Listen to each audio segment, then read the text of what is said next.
ไหว้พระกันเข้าพรรษากันไอ้นี่ผลิตเอาล้นตัวกันมาเสียบหน้ากันเดี๋ยวค่อยดูนี่เหมือนตาเทียนแล้วเลยนะพี่เยาวชนนะพี่ดูอยู่อย่าเป็นตัวอย่างนะเขาฝึกฝนมาในครูบาอาจารย์นะ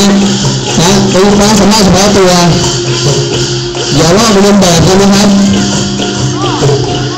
นะฝากบอกด้วยนะฝากผู้ฟังที่นั่งอยู่นะ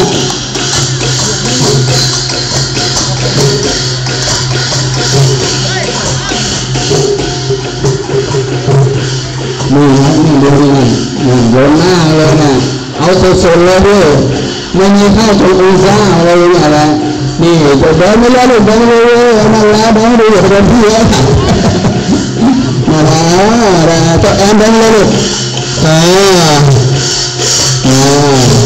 วนหน้าเลยลูกวนหน้าอย่าไปวนตรงนั้นอย่าวนหน้านี่เลยไปเลยนั่น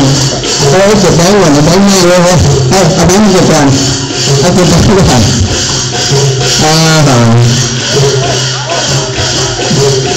นี่เราเล่นโชว์แล้วอย่าให้โดนพี่โต๊ะมาพี่โดนนี่เราพี่โดนได้เลยไอ้เรื่องสาดิพี่โดนมันเลยพี่เอาไม่ตัดมีวันนี้นั่นโอ้ยน้ำตาเทียนเนี่ยอย่าไปเล่นนะพวกเจ้าชนนั้นมันนั่งดูอยู่นะ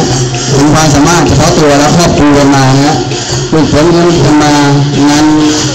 มันนานมากเลยเจ้าแอนนั่งนี่เจ้าแอน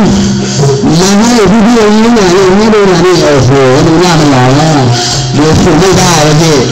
ดูสิแล้วมีใครเขาจะให้วิ่งหนีนี่ไม่ให้ดูเลยโอ้โหดูนั่นดูนั่นเลยให้ป้าด้วยป้าดูนั่นโอ้โหมันบ้าอะไรพวกนี้นี่ป้าติ๊กขึ้นมาป้าติ๊กหน่อยถึงได้ดึงกลับไปนี่ป้าติ๊กหน่อยติ๊กหนึ่ง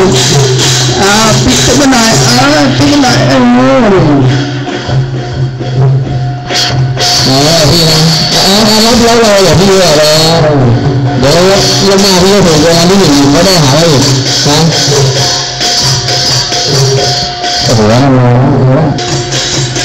ซัดถึงยังไง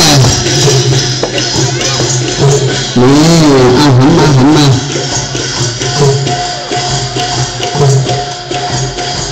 นี่เอาดูงานผ่านไป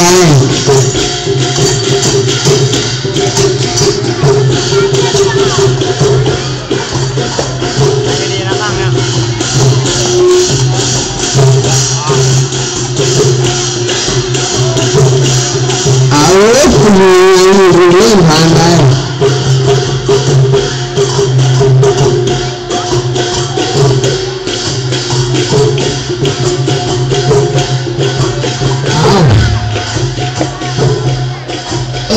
อีกอันผ่านไป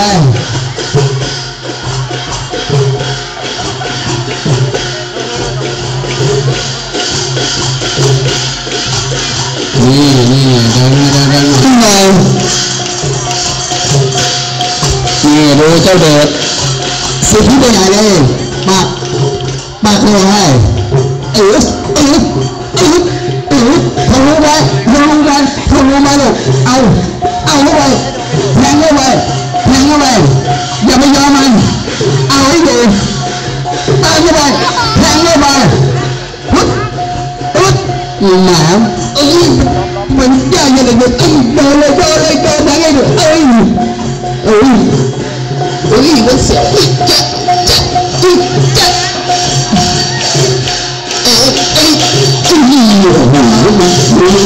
ยามันโอ้โหดูอะไรดีนะซะ